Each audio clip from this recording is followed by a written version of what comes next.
নিজের জীবন বাজি রেখে পড়শিকে বাঁচিয়ে অধ্যায়কে পুলিশের হাতে তুলে দিল গীতা। পড়শি আসবে বলে অধ্যায়ের ভাত কাপড়ের আয়োজন করে অধরা। অধরা কাকাইকে বলে পড়শির জন্য শাড়ি কাপড় কিনা হয়েছে কিনা। কাকাই বলে তুমি কোনো চিন্তা করো না, আমি সব আয়োজন করে ফেলেছি। তখন অধরা বলে পড়শি এলে ওদের ভাত কাপড়ের আয়োজন শুরু করে দিতে হবে। তখন মনীষা বলে ভাত কাপড়, ও কি আসবে? আর ভাত কাপড় তো তোমাদের বাহানা। তখন অধরা রেগে গিয়ে বলে কেন মনীষা, তুমি বুঝতে পারছো না কিসের জন্য পড়শিকে আনা হচ্ছে? পড়শিকে না আনলে পড়শি যে কোর্টে গিয়ে অধ্যায়ের বিরুদ্ধে সাক্ষী দিবে আর অধ্যায়ে জেল হয়ে যাবে। শোনো অধ্যায়, আজকে ভাত কাপড়ের অনুষ্ঠানের পর থেকে পড়শি যেন তোমার কথায় উঠে বসে, এমন অবস্থা করবে পড়শির। তখন মনীষা বলে তোমরা কিন্তু অন্যায় করছো, একটা মেয়ে খুন হয়েছে আর তোমরা ভাত কাপড়ের আয়োজন করছো। ও তো এ বাড়িতে আসতে চাইছিল না, তাহলে তোমরা ওকে কিভাবে আনছো? তখন অধরা রেগে গিয়ে মনীষাকে ধমক দেয় আর বলে তুমি আর একটা কথাও বলবে না।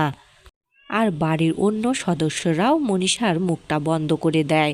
আর ঠিক সে মুহূর্তে সেখানে কাজের মেয়ে এসে বলে যে এখানে একটা গাড়ি চলে এসেছে। তখন সবাই খুশি হয়ে যায়, ভাবে পড়শি ওই গাড়িতে করে এ বাড়িতে এসেছে। অধরা সবাইকে বলে পড়শি এখানে চলে এসেছে, তোমরা সবাই ভাত কাপড়ের আয়োজন করো। আর তখনই চলে আসে পড়শির ছদ্মবেশ ধরে গীতা। গীতা মাথায় ঘুমটা দিয়ে সেখানে চলে আসে। গীতাকে সবাই বারবারই পড়শি ভেবে বলে তোমার ঘুমটাটা উঠাও, তুমি এখন ঘুমটা দিয়ে রেখেছো কেন? এরপরই ভাত কাপড়ের অনুষ্ঠান শুরু হয়ে যায়। অধ্যায়কে অধরা বলে বলো যে আজ থেকে তোমার ভাত কাপড়ের দায়িত্ব নিলাম। দিদির শেখানো কথা অধ্যায় বলে। তখন অধরা বলে সবই তো হয়ে গেল, এখন তুমি ঘুমটাটা খুলো। এরপর গীতা যখন ঘুমটাটা উঠায় তখন সবাই দেখে চমকে ওঠে। সবাই ভাবে পড়শি কোথায়, আর গীতা এত বড় তাদের সাথে ছলনা করলো। গীতা তো কিছু কথা না বলেই অধ্যায়কে পেটাতে শুরু করে আর এক পর্যায়ে অধ্যায়ের মাথায় বন্দুক তাক করে। অধ্যায় তো একদম ভয় পেয়ে যায়। গীতা বলে তুমি যে কাজটা করেছো তার জন্য তোমার এমনটাই হওয়া উচিত। তোমরা এমন কিছু ঘটাবে এটা আমি আগ থেকে বুঝতে পেরেছিলাম, আর আমি আড়াল থেকে শুনেছিলাম। তুমি ওই বন্নিকে কি বলেছিলে? বন্নিকে টাকা দিয়ে তোমরা কিনতে চেয়েছিলে এবং ওকে টাকা দিয়ে কিনে পড়শিকে তোমরা আনতে চেয়েছিলে, কিন্তু আমি এটা কিছুতেই হতে দিব না। এখন যদি এটা দিয়ে তোমাদের মেরে ফেলি, তোমরা তো এটা দিয়ে পড়শিকে ভয় দেখিয়ে এ বাড়িতে আনতে চেয়েছিলে। তখন অধরা বলে তুমি কি আমাদের খুন করে ফেলবে? তখন গীতা বলে আমি তোমাদের খুন করব কেন?